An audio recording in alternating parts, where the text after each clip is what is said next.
Olá pessoal, tudo bem com vocês? Espero que sim. Biólogo Igor Maquieira aqui, canal de Ciência e Meio Ambiente. Muito grato pela presença, participação e pela sua inscrição. Vamos de informação hoje, né? Muita gritaria a respeito desses incêndios florestais lá em Los Angeles, né? Vamos ver o que é verdade, o que é mentira, né? O que está por detrás disso. Então vem comigo, vamos junto, vamos entender aqui sem rodeios. Eu montei uma apresentação muito bacana que eu tenho certeza que vocês vão gostar. Vamos dar uma olhada aqui.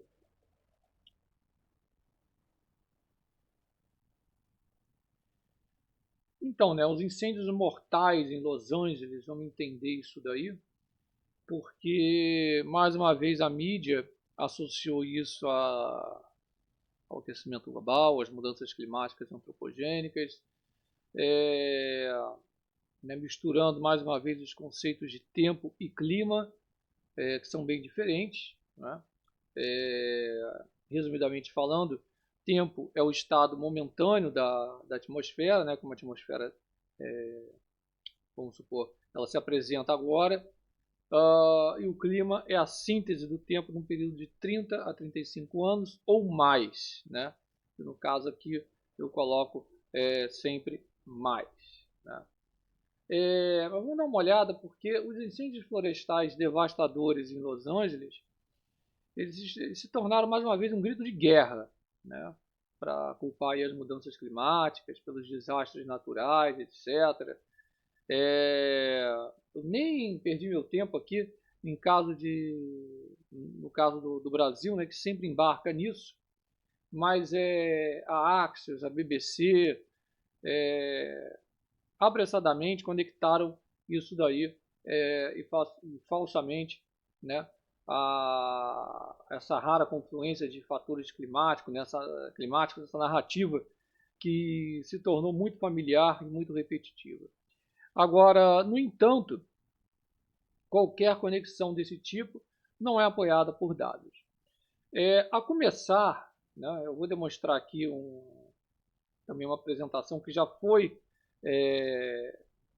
postada aqui no canal, né, mas como costuma ser o caso aí, vincular incêndios florestais, qualquer caso, né, seja incêndios, chuvas torrenciais, qualquer coisa, conecta logo a essa coisa aí, né, que é uma coisa simplista, né, você simplifica demais os eventos, que são extremamente complexos, que têm as suas causas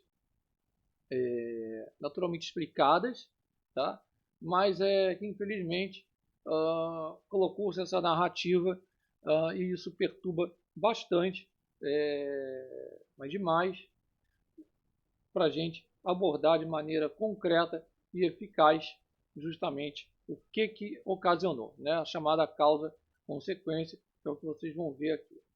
Então, para entender verdadeiramente esses incêndios, a gente tem que considerar algumas coisas. A gente tem que considerar a história, a gente tem que considerar a meteorologia, tem que considerar a gestão da terra e não apenas essa narrativa climática mais recente.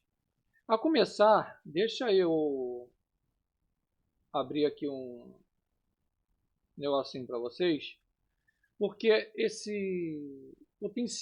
potencial conexão entre aquecimento global antropogênico e frequência ou intensidade de incêndios florestais na Califórnia, ela não emerge nas observações das tendências reais. Isso já foi demonstrado aqui no canal, né? Essa falta de correlação entre os incêndios florestais no final do verão ou outono e precipitação temperatura do verão na costa da Califórnia. Na verdade, não há tendência de longo prazo no número de incêndios na costa da Califórnia nos últimos 50 anos, de acordo com o artigo aí de 2019. Né? Aqui até amplificando o gráfico, né? Vocês podem ver aqui justamente, né? Pegando aqui no final dos anos 40, né? Até quase aqui o ano de 2020. Né? Isso são os dados que demonstram isso daí. Né? Aqui também o histórico de incêndios no oeste dos Estados Unidos, pelo contrário, ele diminuiu recentemente para o ponto mais baixo dos últimos 1.400 anos, né? Por isso que eu digo, né? A história não se resume a 40, 70 anos, né? A gente está falando de um planeta de bilhões de anos, e quando a gente pega, a gente tem que justamente comparar isso daí, não apenas selecionar o que eu quero, né? Selecionar, eu vou pegar os últimos 40, os últimos 70 anos, de onde, na maior parte dos casos, eu tenho dados paleoclimáticos, né? Enfim, ou dados mais antigos, né? Dados históricos para eu comparar. Não, o cara chega, ele seleciona. Então não pode ter isso, né? Aqui só para comparar o CO2 aumentando de 300 para 400 partes por milhão do ano 1900 a 2007, né? O declínio na área global, aqui eu estou falando da área global, queimada, foi significativo. Vocês podem ver no gráfico abaixo, né? Isso daí é do firescience.gov, tá? Por isso que eu digo, eu sempre demonstro aqui as fontes, né? Aqui também a tendência de queda em incêndios florestais em escala global, tá certo? Até mesmo no curto prazo, de 2001 a 2016, também com a publicação. Mas não acaba aqui, tá? Por quê? Vamos lá. Opa! E quando a gente vai seguindo, né, a Califórnia tem um longo histórico de incêndio, desses incêndios, né? E grande parte deles, esse histórico é bem antes da narrativa do aquecimento global antropogênico, tá certo? Sempre foi propenso a esses ciclos de incêndio. Ah, professor, então o que aconteceu, né? Por que a mídia coloca isso daí? O que está acontecendo de anormal? Tem alguma coisa anormal aí? Não, vocês vão ver que não, tá? Por quê? Né? Um estudo publicado pelo próprio Serviço Florestal dos Estados Unidos destacou o papel significativo dos incêndios florestais na ecologia natural da Califórnia, tá? Com intervalos de retorno do fogo variando de décadas a séculos, dependendo do ecossistema. Aliás, os próprios nativos, tribos indígenas, por exemplo, na região ali, posso citar central de Sierra Nevada, usam e usaram o fogo como ferramenta há milhares de anos, né? Para controle de vegetação, evitar incêndios florestais catastróficos. Por quê? O tipo de vegetação, né, eu já abordei isso em outras oportunidades aqui no canal, é um combustível, tá? E o que aconteceu ali? Né? Eu já vou dar o spoiler no final dessa apresentação, por isso que eu friso aqui, para você ficar juntinho comigo, você vai entender através das imagens, através de vídeos, inclusive da própria NOAA, explicando justamente isso daí, né? Eu pego anos atrás, por exemplo, e vamos até comparar, né, que muitas pessoas falam, lá fora não acontece o que acontece aqui no nosso país. E às vezes por uma falta de conhecimento, enfim, por várias razões, tá? Muitas dessas coisas acontecem. Ali, no caso, né, a gente pode chamar de ocupação irregular. Você tem uma divisa ali de uma área urbana, uma área, vamos dizer assim, selvagem, tá? Para vocês entenderem. E justamente nessa divisão aí, a maioria desses incêndios são causados, o estopim ali, né, vamos dizer, o inicial do fogo, né? Você tem que ter a fonte de ignição, justamente e geralmente, na maior parte dos casos, é a parte elétrica. A parte elétrica. Além do que você tem que ter esse manejo do fogo. E esse manejo do fogo, por exemplo, os nativos, como você está vendo ao lado direito do seu vídeo, tem uma longa história de atividade de fogo natural, influenciada pelo homem na região, né? Eles fazem esse controle, e esse controle justamente, né, ele foi, vamos dizer assim, bem diminuído. Mas vocês podem ver, né, os dados da CIRA, da CIRA, perdão, vocês podem acessar isso da casa de vocês, que é justamente o Instituto Cooperativo de Pesquisa na Atmosfera, tá certo? Localizado no Colorado State University, na Universidade do Colorado. Esses incêndios atuais em Los Angeles são em grande parte causados pelos infames ventos de Santana. Então, um fenômeno climático bem documentado, tá certo? Um fenômeno, aliás, de tempo e clima, né? Bem documentado. Então, esses ventos secos e essas rajadas, né, elas sopram numa certa direção. Já vou abrir o vídeo para vocês, tá? Criando condições perfeitas para a rápida propagação do fogo. Tá? Então, o próprio National Weather Service fornece explicações detalhadas sobre os ventos de Santana, descrevendo como eles são causados. Eu coloquei um tópico especial aqui no vídeo para abordar eles, tá certo? Causado pelos sistemas de alta pressão sobre a grid base. Tudo o que é preciso é uma faísca, que no caso ali geralmente é aquela centelha por causa da rede elétrica, né, que inicia um violento incêndio florestal causado pelos ventos, tá certo? Então vocês vão ver aqui no vídeo, eu vou fechar a tela para abrir, né, esses ventos vindo de nordeste, espalhando fogo e soprando a fumaça para o mar num ritmo rápido. Dê uma olhada aqui.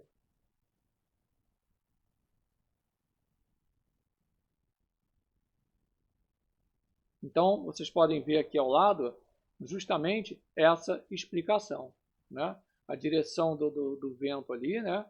Olha só, perfeitamente, né? Então, né?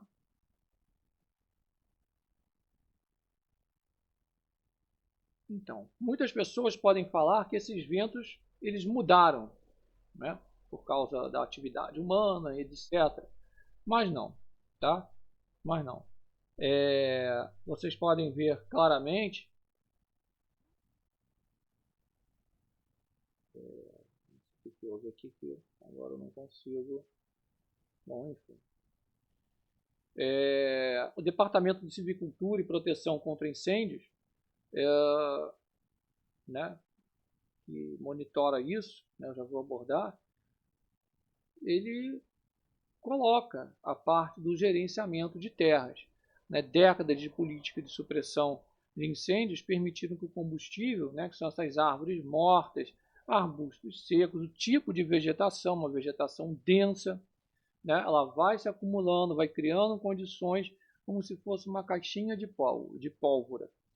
Imagine uma caixa de fósforo, né? Essa caixa de fósforo cabem 200 palitos ali dentro, né? E justamente, né? Cabem 200 palitos. Se eu colocar 50, tudo bem. Se eu colocar 200, 100%. Se eu colocar 250, já passou, né? Então isso que eu quero que vocês tenham em mente, para vocês entenderem. Já está chegando quase no final do vídeo para vocês entenderem aqui. Né? O artigo da Axios, da BBC, fala que fatores climáticos, que os ventos de Santana mudaram, mas não, eles não mudaram conforme o passar do tempo. São um exemplo clássico de tempo, não de clima, tá certo? Inclusive os dados demonstram isso, né? Até a mídia cientista coloca isso, né, que não houve essa mudança, mesmo tendo aquela pegada toda de CO2 e etc.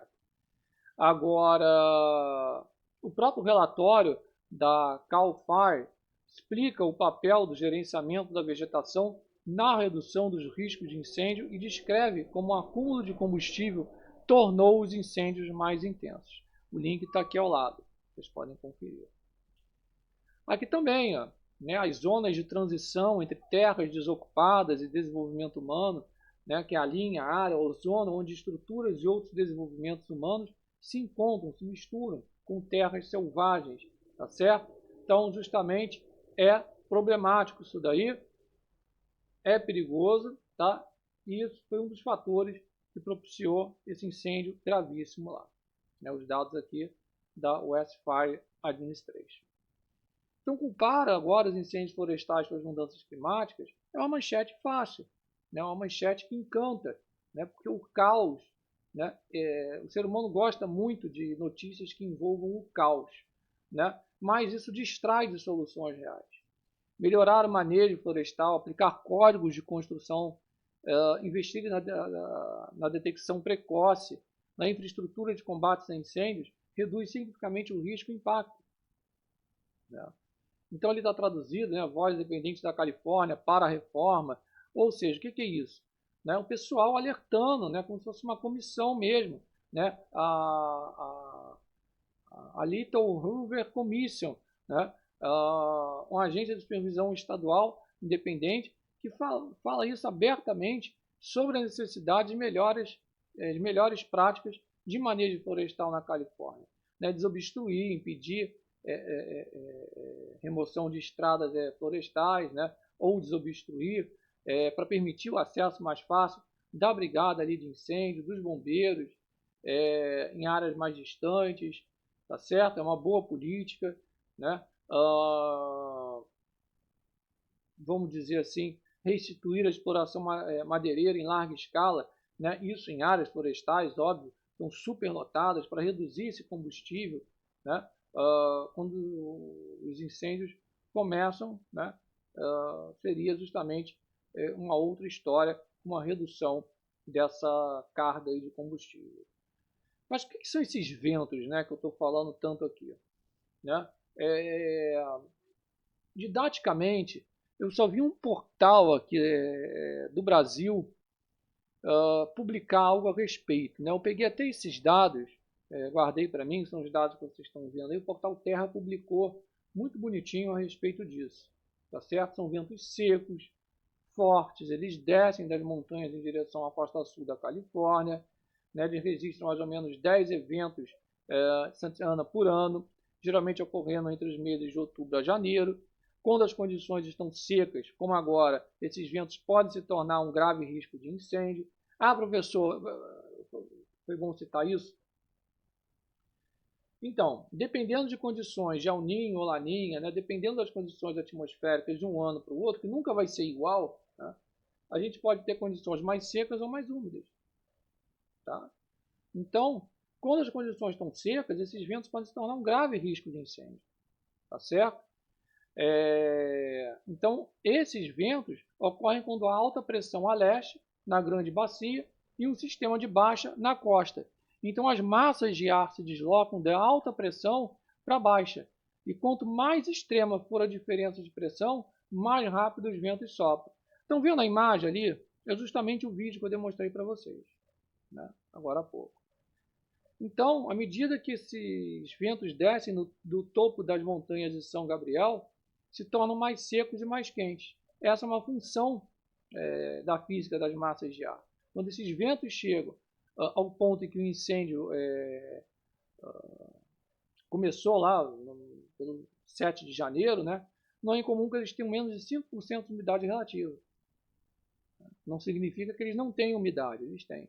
Os canyons também canalizam os ventos, certo? Ali tem até um relato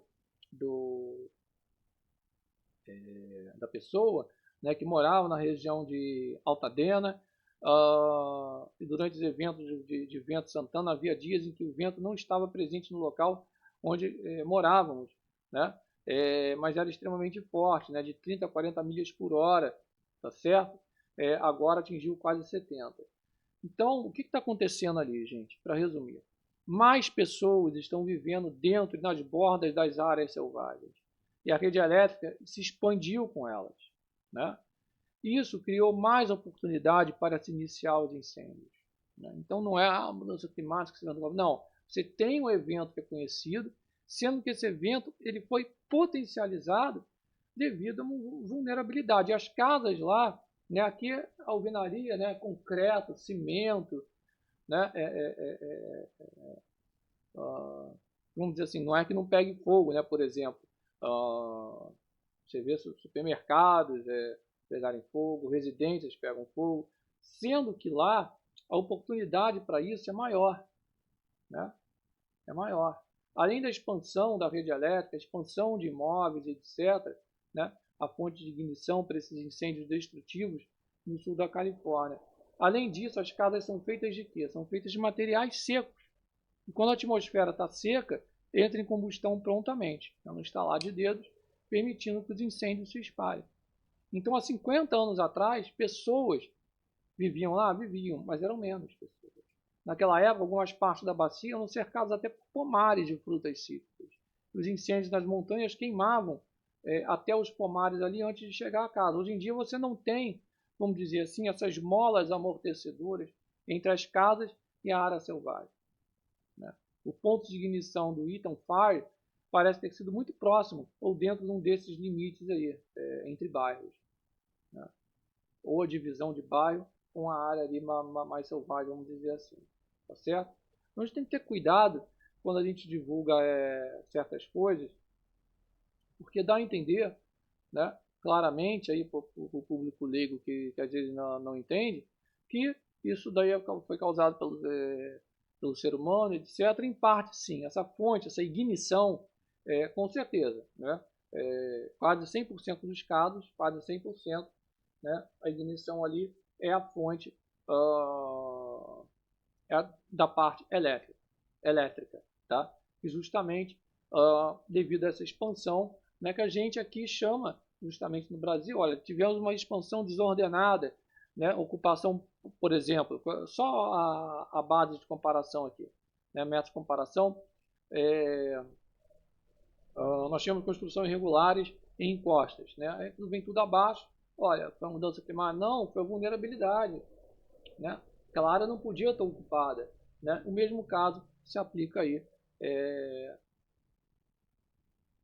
na área que foi afetada. Perfeito? Tá ok? Forte abraço, não deixe de se inscrever no canal, ativar as notificações, compartilhar bastante esse vídeo, deixa aquele like bacana, faça a sua colaboração ao canal, chave Pix está na descrição, está no GC, e inscreva-se no outro melhor canal, o Alerta do Tempo, o melhor da previsão do tempo. Forte abraço, tamo junto, fique na paz.